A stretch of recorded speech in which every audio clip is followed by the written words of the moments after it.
Always remember, your focus determines your reality. Stay close to me, and you'll be safe.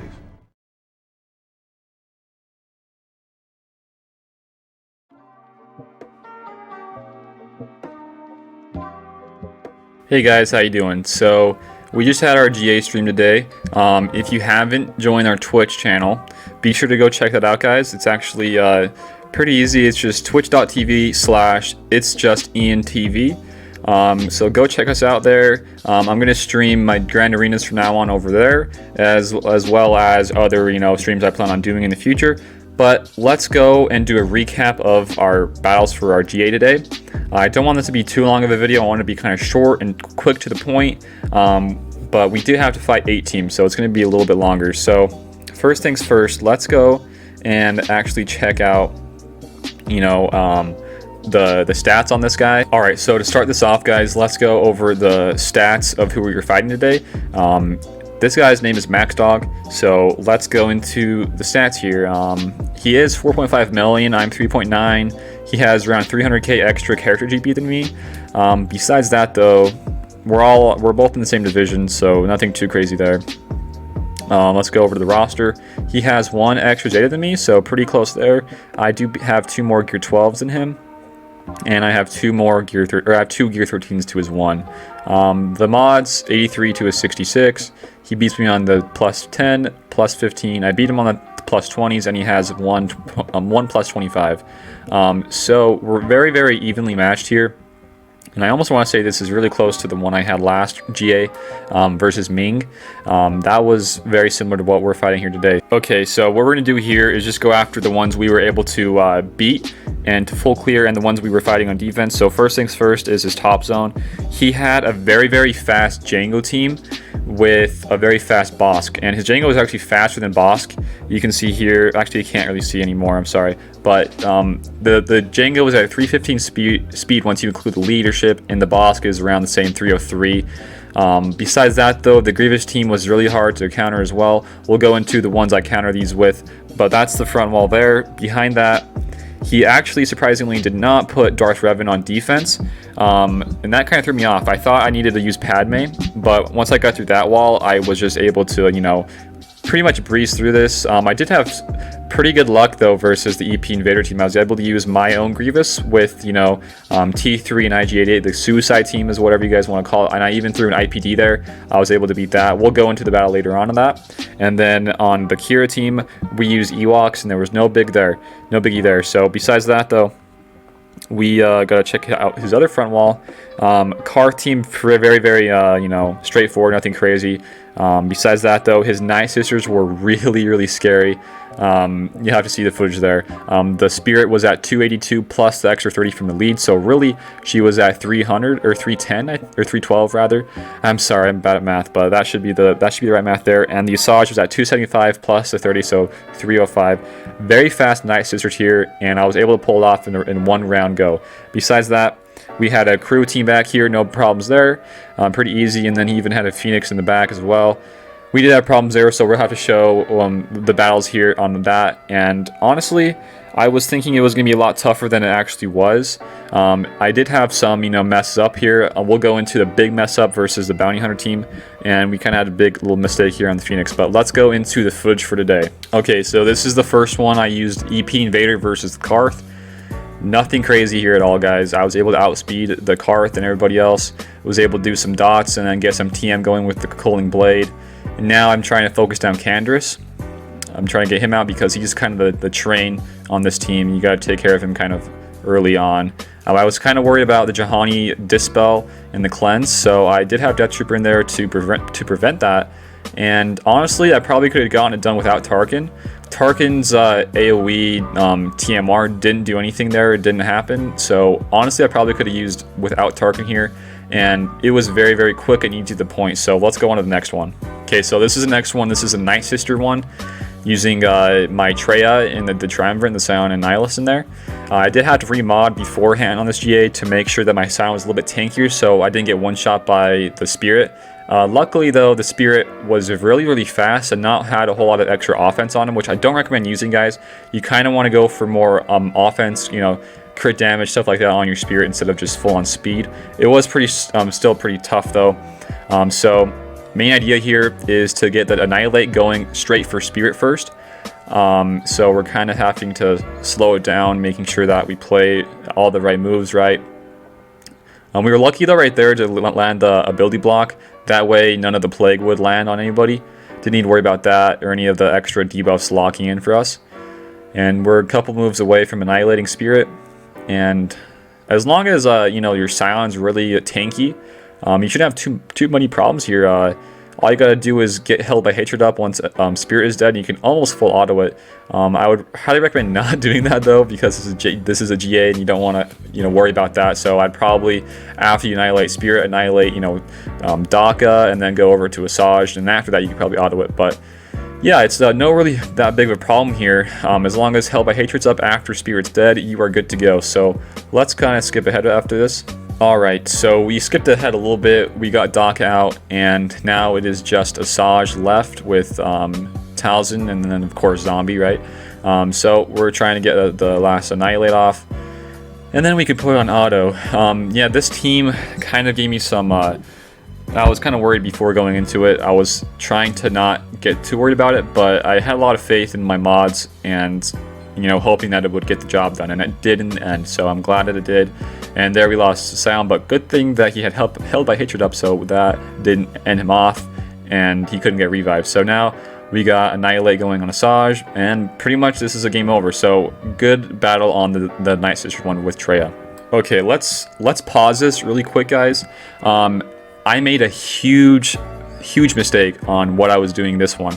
So what you got to do in these, typically don't want to use any other droids besides R2 or 3PO, but I was kind of hoping that he would have Darth Revan in the back zone so I could save my 3PO, and I was going to plan on using R2 with my CLS. So I was looking at the mods and the speeds. I was outspeeded by both Jango and Bossk.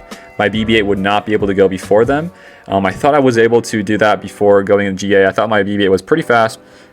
He is at 278 right now, plus the 8% TM he gets, so he's really quick, and I was not able to outspeed any of these guys, so I wasn't able to land any of the TMR on Bossk or Jango, trying to get the train rolling. I couldn't do that. Next time I gotta really mod BB-8 to be a lot faster versus this stuff, and I'm gonna throw in Scav Ray in place of B2. I just don't find B2 to be helpful in this. I made a huge mistake, like I just said. So let's just play this one out, and you guys can see what happens. So I was able to go first with the extra droid in there, but as you can see here, not enough TM right there. I wasn't able to get the TMR on Bossk before he did Frenzy, and it is not gonna go well for us. We're gonna have to slow it down in a little bit. Boba Fett's gonna go off on us.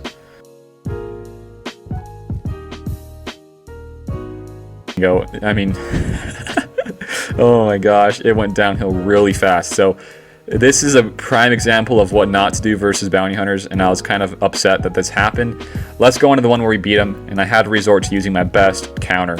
So what do you do when you can't beat a zone in this game? You go for Padme. Padme counters literally every game, or literally every team in this game. I probably should have not used 3PO in this and should have just gone with the 445 it, no biggie. But I did go with 3PO because where else am I going to use him, right? And I about lost Ahsoka there, guys. 75k crit from Boba Fett. Really scary stuff there, but we were able to tank it and get on with the battle. Kill Bossk first, and then go over for the Fets. Once we get those the Fets out, this is a very easy game. Nothing to be said about this. Let's go on to the next one. Next up was my CLS countering the Grievous, and this was kind of sketchy. I got a little bit lucky here. Let's go on to it. So the main idea here is to try to wait for the stealth to go away. That way you can then go for B1, lower the stacks of Droid Battalion, and make it a lot easier on yourself. And there I kind of made a misplay. I should have targeted that on B1 earlier on. And I probably should have not done the AoE just yet. You can see in a little bit that AoE probably could have taken out the Grievous later on.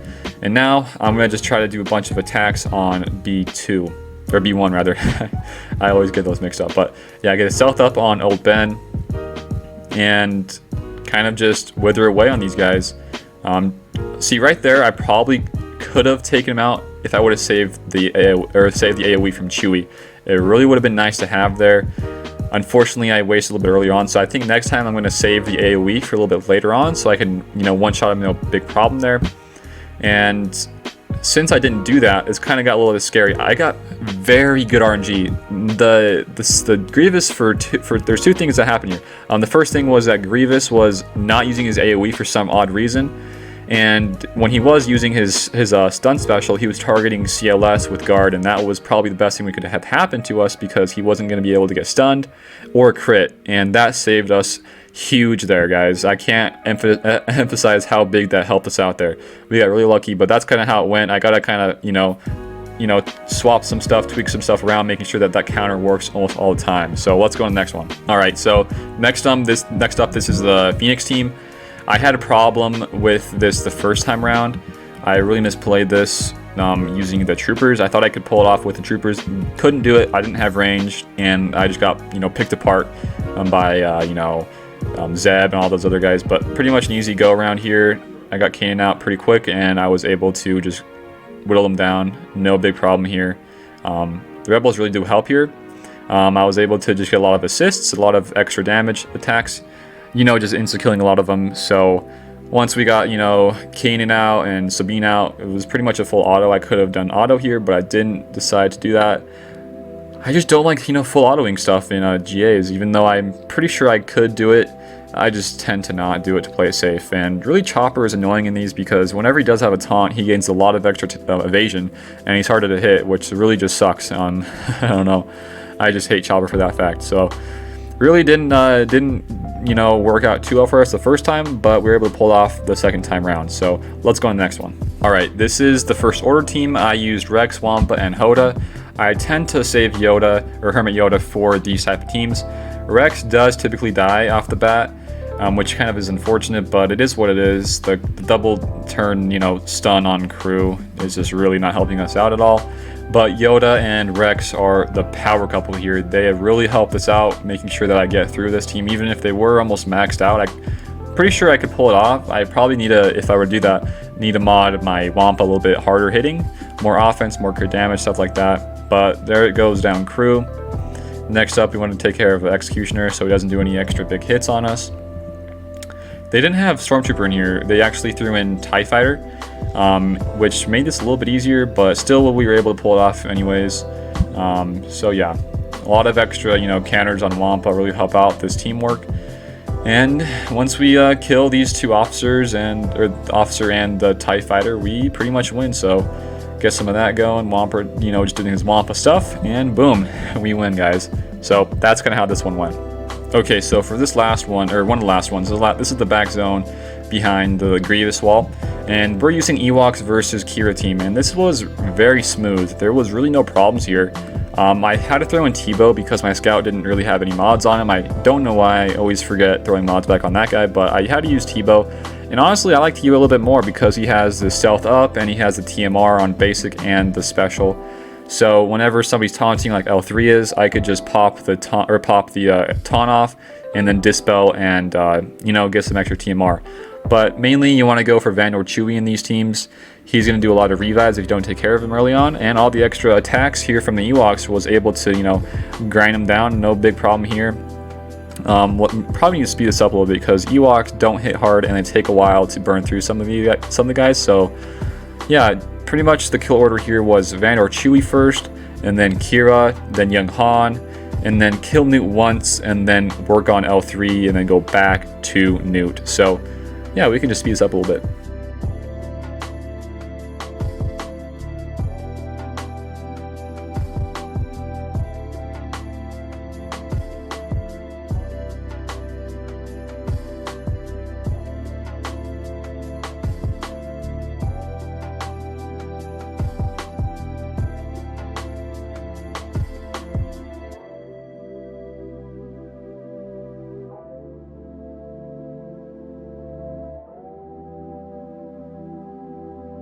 Alright, so last but not least was the EP Invader team. Again, I think I had a little bit of luck here, but honestly, if I had better mods on my Grievous, for like the HP. Like right now I'm only running him at gear 12. I don't have the 2 furnaces for gear 12 plus, but this was able to pull off the win, and he's only at right now 45k HP. So really, you know, doable if you don't have him gear 12. You can really bump up the HP a lot more. Probably should have done, you know, the special there instead of, you know, the AOE rather. So yeah, it's very easy. All the people die, so it gets a lot of extra turns for Grievous. And IPD's here coming in clutch, so we can kill off, you know, Palpatine here. I was kind of struggling with what I wanted to, you know, use this against, but it turns out I needed to go for Palpatine. And I'm sorry if I'm just noticing this now on my video, the top and the bottom are not. Oh, there it is. It went away. But yeah, we blew up Palpatine, and we get some of that for IG-88. And that's kind of right there. I probably should have, you know, used the stun instead. But we were able to pull it off anyways. It was pretty close. You know, Tarkin can do some nice damage if you don't take care of him. And Short Trooper is really tanky as well. He's kind of harder to get through. But honestly, once I get, you know, the better mods on some of these teams, I shouldn't have too much of a problem fighting all these people that are like almost 100 GP more than me, really. It should be not that hard. I should be able to pull it off. So yeah, once he's dead, it is pretty much a, you know, auto from there. So that's kind of battles for today, guys. So there you guys have it. Pretty easy. I did have some problems with the Phoenix and the JTR counter to the bounty hunters. I need to change up the BB-8 speed a little bit, and I think JTR as well. And then on top of that, I need to get better HP mods on my Grievous. And once I get those guys figured out, I should be a lot better off. Countering these guys, for the most part, are pretty easy, but I have really no room for, you know, losing or making mistakes. But that's kind of how it went for today. The defense is here. Like I said, you can go check out my other video, but quickly we'll do at the end. He has to still beat through my Geonoceans. Easy game versus the Thermal Detonator Zam team. Besides that, though, we got Django First Order there, and Karth and Jedi Revan there. And then in the back, well, back here is Darth Revan with Night Sister. So he has a lot to burn through here. We'll have to see how he does. And if you guys want to get notified on how it went, be sure to come join Discord, and feel free to join up on Twitch, okay? So Twitch, I want to have to, right below where the Discord and Patreon links are, right below my face cam, I have to add the Twitch link to that as well. So if you guys do want to be joining these streams, feel free to go join me over at Twitch. Again, it's twitch.tv/itsjustiantv. So go check me out over there, give me a follow, and you'll get notified whenever I'm live for these GA streams. And if you are in Discord, I notify you guys as well when I'm live for those. So it's going to be a lot better off on Twitch anyways. I like Twitch to stream on anyways, so it's really going to be a win-win for me. And hopefully you guys enjoy Twitch as well. That's going to be it though for today's video. If you guys did like this, make sure you give it a like, share, and sub for more type of content. I talked about Discord already, but if you do want to support my channel even further, there is also a Patreon link in the description. That's going to be it for today though, guys, and I will see you later. Nice.